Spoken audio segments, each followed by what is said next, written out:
고린도전서 1장 1절에서 9절까지 말씀입니다. 신약 성경 263쪽입니다. 고린도전서 1장 1절에서 9절까지 교독하겠습니다. 하나님의 뜻을 따라 그리스도 예수의 사도로 부르심을 받은 바울과 형제 소스데네는 고린도에 있는 하나님의 교회 곧 그리스도 예수 안에서 거룩하여지고 성도라 부르심을 받은 자들과 또 각처에서 우리의 주 곧 그들과 우리의 주 되신 예수 그리스도의 이름을 부르는 모든 자들에게 하나님 우리 아버지와 주 예수 그리스도로부터 은혜와 평강이 있기를 원하노라. 그리스도 예수 안에서 너희에게 주신 하나님의 은혜로 말미암아 내가 너희를 위하여 항상 하나님께 감사하노니 이는 너희가 그 안에서 모든 일 곧 모든 언변과 모든 지식에 풍족함으로 그리스도의 증거가 너희 중에 견고하게 되어 너희가 모든 은사에 부족함이 없이 우리 주 예수 그리스도의 나타나심을 기다림이라. 주께서 너희를 우리 주 예수 그리스도의 날에 책망할 것이 없는 자로 끝까지 견고하게 하시리라. 너희를 불러 그의 아들 예수 그리스도 우리 주와 더불어 교제하게 하시는 하나님은 미쁘시도다. 아멘. 우리 서로를 보면서 인사 나누겠습니다. 반갑습니다. 잘 오셨습니다. 네. 수많은 그리스도인들이 평생 교회를 다니면서도 정작 교회가 무엇이고 왜 존재하고 있는지 깊이 고민하지 못할 때가 많습니다. 교회를 오래 다녔기 때문에 혹은 집사나 안수집사, 권사, 장로의 직분을 맡고 있기 때문에 이 교회의 본질을 이미 잘 알고 있다라고 생각하는 것입니다. 어쩌면 오늘날 한국 교회의 가장 큰 위기는 세상 사람들이 교회를 오해하는 데 있는 것이 아닐지도 모릅니다. 더 큰 문제는 교회 안에 있는 성도들조차 교회를 성경적으로 바르게 이해하지 못하는 데 있을 것입니다. 우리는 종종 내가 속해 있는 이 교회가 좋은 교회였으면 좋겠다. 참 따뜻한 교회가 되면 좋겠다. 은혜가 넘치고 분위기가 좋은 교회면 좋겠다라고 말합니다. 이러한 소망 자체는 결코 잘못된 것이 아닙니다. 상처 많은 세상을 살아가는 누구나 교회에서 사랑과 위로를 경험하기를 원하기 때문입니다. 그러나 여기서 우리는 한 걸음 더 나아가 스스로에게 물어야 됩니다. 내가 간절히 바라는 그 교회가 정말 하나님께서 기뻐하시는 교회인지 아니면 아무런 부담 없이 편안하게 신앙생활을 할 수 있는 그저 내 마음에만 맞는 공동체를 원하는 것은 아닌가, 이것을 살펴봐야 됩니다. 혹시 내 마음에 맞는 사람들만 있는 곳, 내 자존심이 상하지 않는 곳, 내 의견만이 존중받는 곳, 나의 만족을 채워줄 수 있는 종교 서비스 기관을 찾고 있는 것이 아닌지 우리가 스스로를 돌아볼 수 있어야 됩니다. 교회는 우리의 필요만 채워주는 서비스 기관이 아닙니다. 하나님의 뜻을 이루기 위해 하나님의 백성이 함께 모여 예배하고 말씀에 순종하며 살아가는 거룩한 공동체인 것입니다. 오늘 본문에 등장하는 고린도 교회는 결코 모범적인 교회는 아니었습니다. 지금의 기준으로 본다면 이 교회의 모습은 인터넷이나 언론을 통해 알려졌을 때 많은 사람들의 비판을 받을 만큼 심각한 문제를 안고 있었습니다. 교회 안에는 파당과 분열이 있었고 성도들 사이에는 시기와 질투, 다툼이 끊이지 않습니다. 세상 사람들 앞에 있을 때도 정말로 부끄러운 음행의 문제가 있었으며 성도들끼리 해결해야 할 일을 믿음으로써 해결해야 할 그 모든 일들을 세상 법정까지 끌고 와서 서로 다투는 좋지 못한 모습을 보이고 있는 교회인 것입니다. 또한 하나님께 주신 은사를 가지고도 나의 은사가 더 크다, 너의 은사는 작다라고 하면서 서로를 비교하고 자랑하는 영적 교만함이 가득했습니다. 이처럼 고린도 교회는 성도들이 상처를 받고 실망해서 금방 떠날 수 있을 만큼 많은 문제를 안고 있는 공동체였습니다. 그런데 이 고린도 교회를 향해 편지를 쓰는 사도 바울의 태도를 보면 참으로 놀라운 점을 발견할 수 있습니다.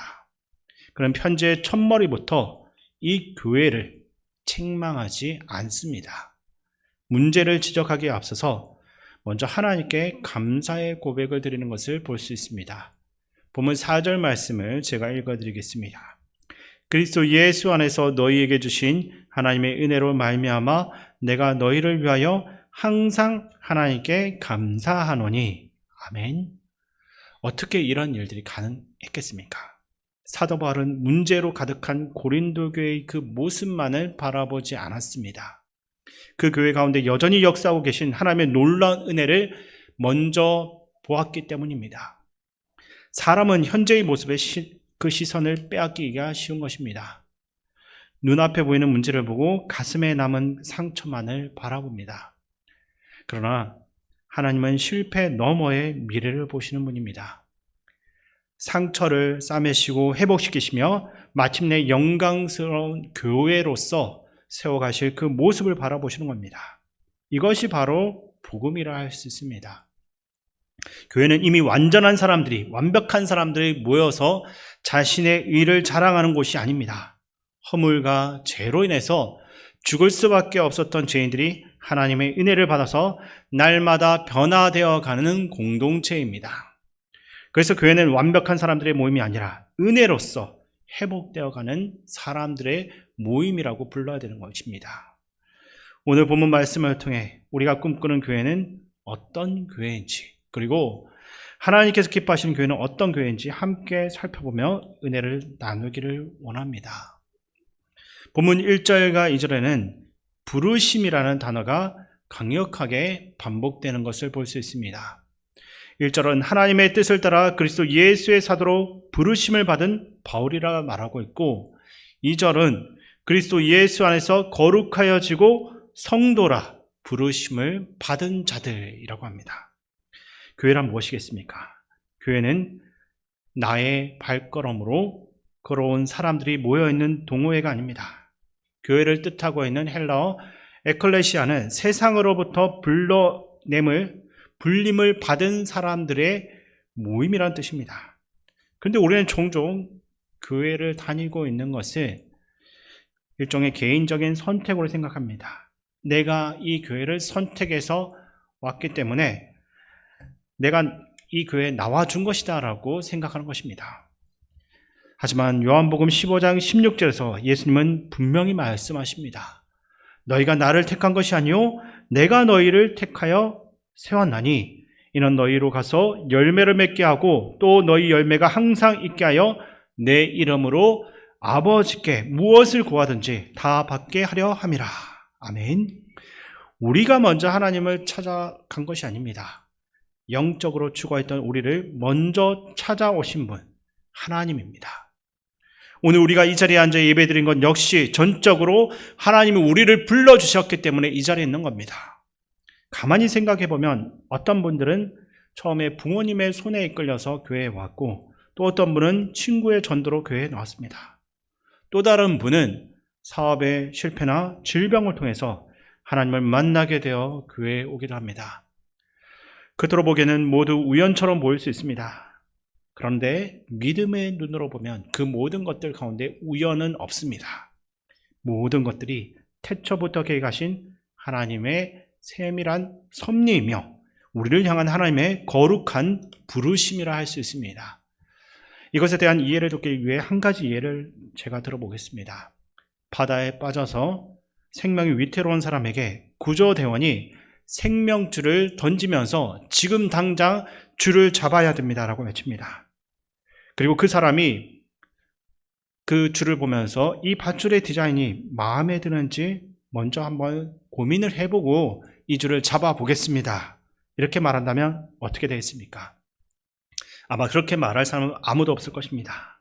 물에 빠져 있는 사람, 당장 죽음을 앞두고 있는 그 사람은 선택을 고민할 처지가 아니라 당장 구조를 받아야 되는 처지에 있는 상황이기 때문입니다. 우리의 영적인 모습도 마찬가지입니다. 죄 가운데 죽어가던 우리를 하나님께서 먼저 찾아오셨고 먼저 손을 내밀어 붙잡아 주셨습니다. 그러므로 교회는 나의 취향에 맞는지 살펴보다가 마음에 들지 않으면 언제든지 쉽게 떠날 수 있는 상품이 아닌 겁니다. 교회는 하나님의 거룩한 부르심으로 세워진 공동체입니다. 혹시나 우리도 이러한 교회를 소비자의 시선으로 바라보고 있지는 않는지, 예배를 평가하고 설교를 평가하며 성도들의 허물을 쉽게 판단하고 있지는 않은지 한번 보시기 바랍니다. 또한 이 교회와 저 교회를 비교하면서 나의 취향에 맞는 교회를 찾아가는데 익숙하지는 않습니까? 우리는 교회의 고객이 아닙니다. 우리는 하나님의 부르심을 받은 백성입니다. 그리고 그 부르심에는 언제나 책임이 따르는 것입니다. 하나님께서는 우리 한 사람 한 사람에게 이 교회를 세워갈 사명을 맡기셨기에 우리는 교회를 위해 기도해야 됩니다. 시간과 물질을 들여서 기쁨으로 섬겨야 하는 것입니다. 내 마음에 들지 않는 지체라 할지라도, 형제 자매라 할지라도 예수 그리스도의 사랑으로서 품고 하나 되기 위해 온 힘을 다해야 됩니다. 왜냐하면 교회는 하나님께서 친히 부르신 백성들로서 이루어져 있는 공동체이기 때문입니다. 오늘 이 자리에 있는 모든 성도님들이 자신의 삶이 하나님의 거룩한 부르심이라는 그 사실을 늘 기억하면서 그러한 부르심에 합당하게 살아갈 수 있기를 소망합니다. 아무리 위대하고 훌륭한 교회라도 하나님의 은혜를 잊어버리게 되면 반드시 무너질 수밖에 없습니다. 본문 4절에서 사도 바울은 고린도 교회의 수많은 문제를 잘 알고 있음에도 불구하고 항상 하나님께 감사한다라고 고백했는데 왜 그렇게 말을 했습니까? 성도들의 연약함과 부족함보다 그들 가운데서 역사하시는 하나님의 은혜를 알았기 때문입니다. 처음 세워졌던 이 고린도 교회는 부족함이 없는 교회였습니다.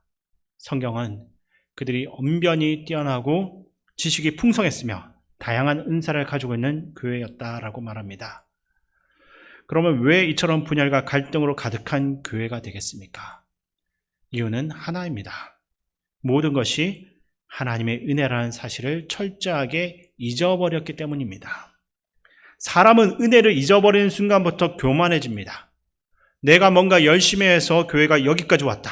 내가 더 많이 헌신했으니까 나의 의견이 교회 안에서 더 존중받아야 되고 더 많이 적용되어야 된다라는 생각이 마음속에 자리 잡기 시작합니다. 나의 공로가 커져갈수록 다른 사람과 비교하게 되고 비교는 다툼으로 이어질 수밖에 없습니다. 그리고 그것은 결국 공동체를 무너뜨리는 분열을 낳게 됩니다. 가정을 생각해봐도 그렇습니다. 신혼부부들은 작은 원룸이나 전셋집에서 신혼생활을 시작하는 경우가 많이 있습니다. 처음에는 작은 식탁 하나, 함께 고른 커튼 하나만 있어도 그것만 보면서도 행복합니다. 퇴근 후에 함께 라면을 끓여 먹는 시간조차 감사하고 서로의 존재가 함께 있는 것만으로도 감사한 겁니다. 그러다 시간이 지나 형편이 나아지고 더 넓은 집으로 이사하면서 생활이 안정되면 이상하게도 서로 간의 감사는 점차 줄어들기 시작합니다. 남편은 하루 종일 일을 해서 이 가정을 책임지는 것이 얼마나 내가 힘든지 아냐라고 따지고 아내는 집안일과 육아를 홀로 감당한 것이 얼마나 힘든지 아느냐고 이야기합니다. 서로의 수고를 인정하기보다 자신의 희생만 앞세우기 시작하면 처음 사랑으로 가득했던 집은 어느 순간부터 다툼이 끊이지 않는 지옥과 같은 공간으로 변하고 마는 것입니다. 무엇이 사라졌기 때문입니까? 처음 사랑과 처음 감사, 그리고 서로를 향한 은혜를 잊어버린 것입니다.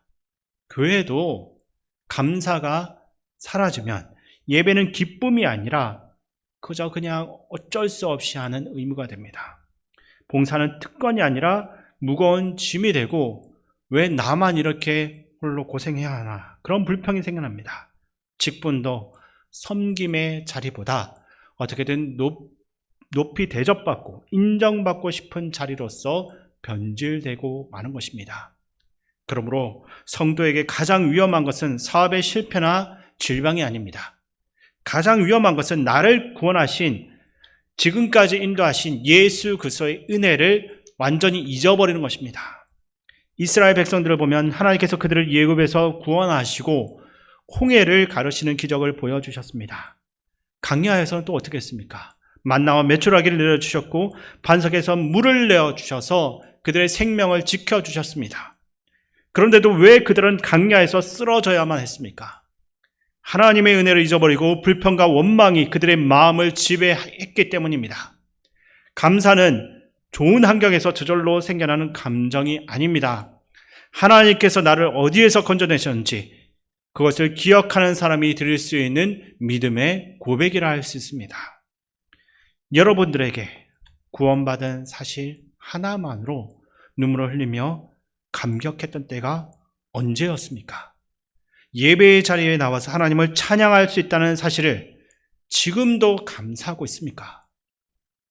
우리는 살아가는 모든 것을 너무 쉽게 당연하게 생각하지만 사실 당연한 것은 하나도 없습니다. 오늘 우리가 숨 쉬고 있는 것, 사랑하는 가족이 내 옆에 있는 것, 건강하게 예배의 자리에 나와서 하나님을 예배하는 것, 이 모든 것이 하나님의 은혜입니다. 우리가 즐겨 부르는 찬양처럼 모든 것이 하나님의 은혜인 것입니다. 본문 1절부터 9절, 이 짧은 9구절에서 사도 바울은 예수 그리스도의 이름을 거듭 반복하면서 강조합니다.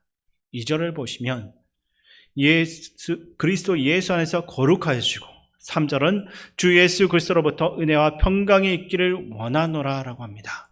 그리고 9절은 그의 아들 예수 그리스도 우리 주와 더불어 교제하게 하시는 하나님이라고 말합니다. 사도 바울은 이 말씀을 통해서 교회의 주인이 누구이고 교회의 중심은 무엇인지를 분명하게 선언하고 있습니다. 이 교회의 중심은 결코 사람이 아닙니다. 이 자리에 서 있는 목사도 아니고 오랫동안 헌신한 장로님이나 권사님, 안수 집사님도 아닙니다. 화려한 프로그램이나 웅장한 예배당도 교회의 중심이 될 수는 없습니다. 교회의 유일한 머리는 오직 예수 그리스도 한 분밖에 없는 것입니다. 아날로그 손목시계의 뚜껑을 열어보면 수많은 톱니바퀴와 작은 부품들이 정교하게 맞물려서 돌아가는 것을 볼 수 있습니다. 그 가운데 있는 중심축 하나가 빠지게 되면 아무리 값비싸고 겉모습이 아름다운 시계를 할지라도 단 1초도 제대로 움직일 수가 없습니다. 그러다 결국 멈춰버리는 것입니다. 교회도 예배가 있고 다양한 사역과 행사가 있으며 조직이 활발하게 움직인다 할지라도 그 중심에 예수 그리스도의 십자가 복음이 사라진다면 교회는 방향을 잃어버릴 수밖에 없습니다. 결국 하나님을 예배하는 공동체가 아니라 종교적인 친목 단체로 남게 되는 것입니다. 오늘날 많은 교회가 갈등과 분열을 겪으면서 세상 사람들에게 비판을 받는 이유가 여기에 있습니다. 사람을 중심에 두기 때문입니다. 사람은 누구나 연약하며 실수를 할 수밖에 없는 존재입니다. 그래서 성경은 우리를 깨지기 쉬운 질그러기라고 말한 것입니다. 목회자도, 장로님들도, 권사님도, 안수집사님도 모두 하나님의 은혜가 필요한 사람들입니다. 그래서 신앙생활을 하면서 사람만 바라보고 사람의 말과 행동에 마음을 빼앗기게 되면 결국 실망하고 상처받을 수밖에 없습니다. 사람을 신앙의 중심에 두는 순간 흔들리는 것입니다. 그러나 우리의 시선을 예수 그리스도께로 돌리면 모든 것이 달라지게 됩니다. 사람에게는 실망할 수 있지만 나를 위해 십자가에서 몸과 피를 기꺼이 내어주신 예수님께서는 그분을 향해서는 우리가 실망할 이유가 전혀 없기 때문입니다. 누군가의 말과 행동 때문에 상처를 받고 분노가 우리의 마음을 가득 채울 수 있습니다. 그러나 나 같은 죄인을 끝까지 사랑하시고 용서하신 예수 그리스도의 십자가를 우리가 바라보며 묵상할 때 우리에게도 도무지 쳐다보기도 싫은 그 사람을 품고 용서할 수 있는 사랑을 하나님께서 부어주실 것입니다. 예수님이 교회의 중심이 되실 때 비로소 진정한 용서가 시작되고 관계가 회복되며 교회는 교회답게 세워집니다. 우리의 시선이 사람에게 머무는 것이 아니라 언제나 예수 그리스도께만 고정되기를 소망합니다. 본문 8절과 9절에서 사도 바울은 이렇게 선포하는데 그 말씀을 우리 함께 읽겠습니다. 주께서 너희를 우리 주 예수 그리스도의 날에 책망할 것이 없는 자로 끝까지 견고하게 하시리라. 너희를 불러 그의 아들 예수 그리스도 우리 주와 더불어 교제하게 하시는 하나님은 미쁘시도다. 아멘. 여기서 가장 중요한 단어가 마지막에 나온 것을 볼 수 있습니다. 미쁘시도다. 이 말입니다. 이것은 신실하시다라는 의미입니다. 우리가 대단한 실력이 있어서 이 교회가 유지되는 것은 결코 아닙니다. 우리는 흔들리는 갈대 같을 때가 많지만 신실하신 하나님께서 당신의 핏값으로 사신 백성들을 끝까지 붙들어서 견고하게 세워주셨기 때문에 교회가 서 있는 것입니다. 예전에 들었던 한 교회의 이야기입니다. 실제로 심각한 갈등을 겪어서 공중분해되기 직전까지 갔던 교회가 있습니다. 회의를 거듭하고 법적으로 따져봐도 성도들 간의 갈등은 전혀 풀리지 않습니다. 그러던 어느 날 한 권사님이 무릎을 꿇고 눈물로 말했습니다. 성도 여러분, 이제 사람의 잘잘못을 따지는 일을 당장 멈춰봅시다. 그리고 우리를 위해 십자가에 못 박히신 주님 앞에 무릎을 꿇고 기도합시다. 그 작은 외침을 시작으로 성도들이 자리에 주저앉아서 통곡하며 기도하기 시작했다고 합니다. 주님, 내가 교회 안에서 주인 행세를 했습니다. 내가 형제를, 내가 자매를 정죄하고 그들을 아프게 했습니다. 이렇게 눈물로 회개하기 시작했습니다. 놀라운 것은 사람의 조건과 환경은 그대로였지만 예수님께서 그 교회의 중심에서 다시 세워지게 되면서 성도들의 마음은 낮아지고 서로의 손을 붙잡고 용서하게 되는 기적이 일어났다라는 사실입니다. 사람이 주인 될 때 교회는 지옥과 같아지지만 예수님이 중심축으로 세워지게 되면 순식간에 교회는 천국과도 같은 공동체로 회복됩니다. 우리 교회의 중심을 오직 주님께 거룩하게 내어드릴 수 있기를 바랍니다. 이제 말씀을 마무리하겠습니다. 무너져가는 교회를 살리고 피폐해진 우리의 심령을 다시 일으켜 세우는 것은 세상의 세련된 마케팅이나 화려한 프로그램이 아닙니다.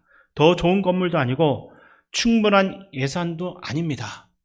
교회를 살리고 내 영혼을 진짜로 살리는 길은 오직 위로부터 부어주시는 하나님의 압도적인 은혜밖에 없습니다.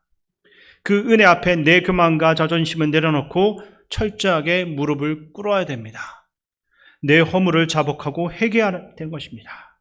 그리고 내 인생과 교회의 그 모든 보좌에서, 그 왕좌에서 내가 내려오고 예수 그리스도를 나의 왕으로 명확한 중심으로서 다시 모셔드려야 됩니다. 오늘 하나님께서는 저와 여러분의 영혼을 향해 이렇게 물어보시고 있습니다. 너는 지금 누구의 교회로 살고 있냐? 지금 누구의 교회에 속해 있느냐? 너를 만족시키는 교회냐? 아니면 피로 값주고 산 나의 교회냐? 이 하나님의 음성 앞에서 우리가 그동안 붙들고 있던 세상적인, 세속적인 비교의식과 교만함은 다 내던져 버리시기 바랍니다. 사람에게 받았던 상처와 쓴뿌리를 지금 이 시간 예수 그리스도의 십자가 보혈로 씻어 내려놓아야 됩니다. 나의 기준으로서 형제를 판단하고 자매를 판단했던 그 시선을 당장 멈추시고 겸손히 주님 앞으로 나아가시기 바랍니다. 그리고 우리는 이렇게 고백해야 됩니다. 주님, 나는 하나님의 은혜 없이는 단 1초도 살 수가 없는 죄인입니다. 내 평생 가지고 있는 이 직분보다 먼저 주님 한 분만을 사랑하겠습니다. 우리 교회의 중심이 오직 예수 그리스도가 될 수 있게 원합니다. 이렇게 기도하는 여러분 되어야 됩니다. 우리가 이렇게 마음을 찢으며 주님 앞에 엎드리게 될 때 하나님은 우리 개인의 영혼을 살리실 뿐만 아니라 깨어진 가정은 회복시키시고 이 마지막 때에 우리 교회를 하나님이 기뻐하시는 온전한 교회로 세워주실 것입니다. 세상에 상처 없는 완벽한 교회는 없습니다. 그러나 날마다 자신의 이 허물, 부끄러운 이 잘못을 인정하고 오직 십자가의 은혜만을 붙드는 진정한 교회는 이 세상에 있습니다. 문제가 전혀 없는 교회는 이 세상에 없습니다. 눈앞에 쌓여있는 문제보다 더 크신 하나님을 바라보면서 기도로 돌파하는 교회는 이 세상에 있는 것입니다. 우리 시민교회가 바로 그러한 교회가 되기를 간절히 소망합니다. 우리 모두가 하나님의 주권적인 부르심을 날마다 기억하고 받은 은혜를 잊지 않는 성도가 되어야 됩니다. 그리고 어떤 풍파가 몰려올지라도 오직 예수 그리스도만이 교회의 머리요 중심이심을 알고 그 주님을 온전히 모셔드림으로 하나님이 기뻐하시는 교회로서 이 땅 위에 세워질 수 있게 되기를 주님의 이름으로 축원드립니다.